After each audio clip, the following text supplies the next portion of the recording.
Well, good day to you guys out there.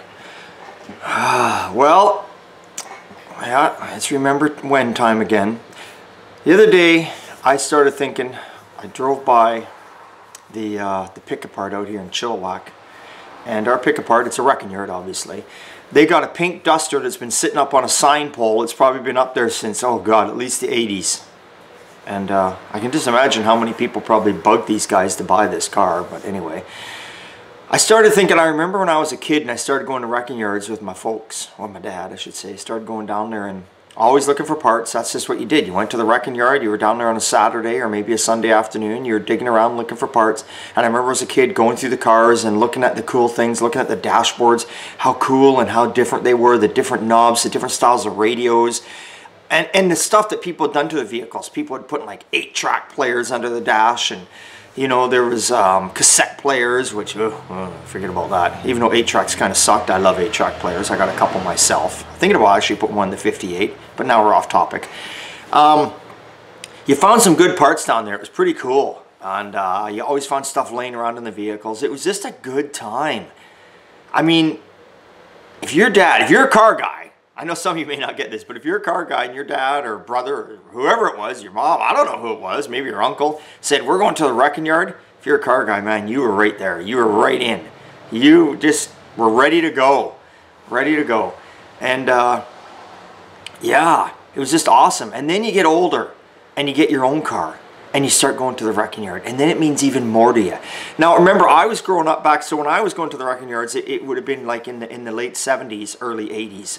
And there were still old cars to be found in these yards. Not as much as probably way back when, but there was. And there's still lots of wrecking yards around today and salvage yards that got all this stuff. The Americans are much better than we are. You guys got way more of it than us Canadians. But we do have it, but just not as much. Yeah, it was so fun because you had your own car now and you're out searching for something that was for your own vehicle, not for Ma and Pa's vehicle or for whoever you were with that day. And oh, it was just great. Like, dude, look at this fender. This one's okay, but this one's better. And, you know, and they let you take parts off back then. They let you take them off and you ran up front. Nowadays, they don't do it so much. I mean, Pick-A-Part lets you take stuff off, but a lot of salvage yards and wrecking yards won't let you do it just for the fact that a lot of guys are just butchering and hammering on shit. And they would get a fender off and wreck something else to get the fender off, which was then costing them money. And I get that. I get that. Kind of sucks. Kind of sucks, but it took some of the fun out of it. But anyway, yeah, I mean, you're getting it for your own car, and it was just it was just awesome, just seeing the stuff that was in there. It's kind of disappeared now. You know, obviously, you know, years are going on here, and these cars are getting harder and harder to find. Don't get me wrong, they're still out there, but let's face it. Sometimes you read these hot rod magazines, you know, I'm reading a magazine the other day and it said, look at this car, barn find. They are still out there, they write. And they're right, they are right. They are still out there, but they're not like they used to be. They just aren't like they used to be anymore. It's getting harder and harder to find this stuff. People are looking for it, it's disappearing. And the baby boomers, as they called them back then, they're up in their 70s to 90s now, and they're passing on.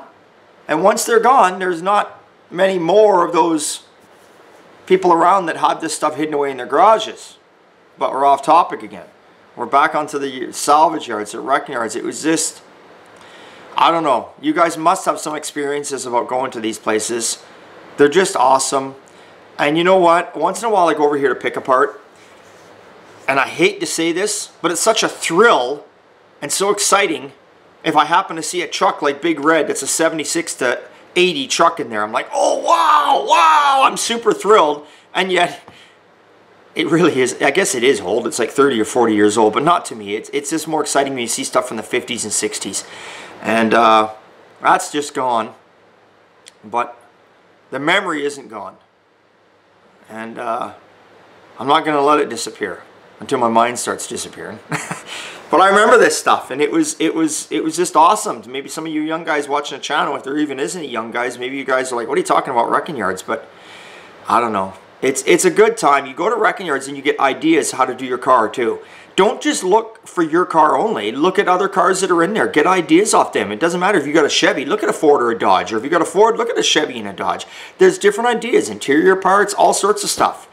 that's just, you know, that's how it comes about. I guess that's how rat rods kind of come about, right? Yeah. Just a different time, a different place. It was awesome. I can't wait to hear some of your stories. Thanks for subscribing, guys. Remember, it's always a good time, an old time. And, yeah. And yes, there will be some rants in the future. All you guys, all your asses are asking me, rant, rant. I can only rant when something pisses me off. Usually there's something every day that pisses me off, but when something really pisses me off, I rant. I just don't make up the rants. I just don't turn the camera on and start hooting and hollering and swearing just for the hell of it. When I turn the camera on, hooting, hollering, and swearing, I'm actually pissed off that day. It's like, what the fuck, you know? But anyway, for today, it's a remember when. And you know what? The remember whens are actually, in my opinion, a little better than the rants, because you need to remember this stuff because it keeps you sane. It calms you down. When something pisses you off during the day, what's the first thing you do? You look for something just to calm you down, to get in your own zone, to get in your own world. And that's what these Remember When videos, I hope, do. We need to forget about all the bullshit going on out there and start thinking about all the cool stuff that we remember right here and what we're doing amongst our shop and our friends. That's what it's all about. So hey, thanks again. It's always a good time, an old time.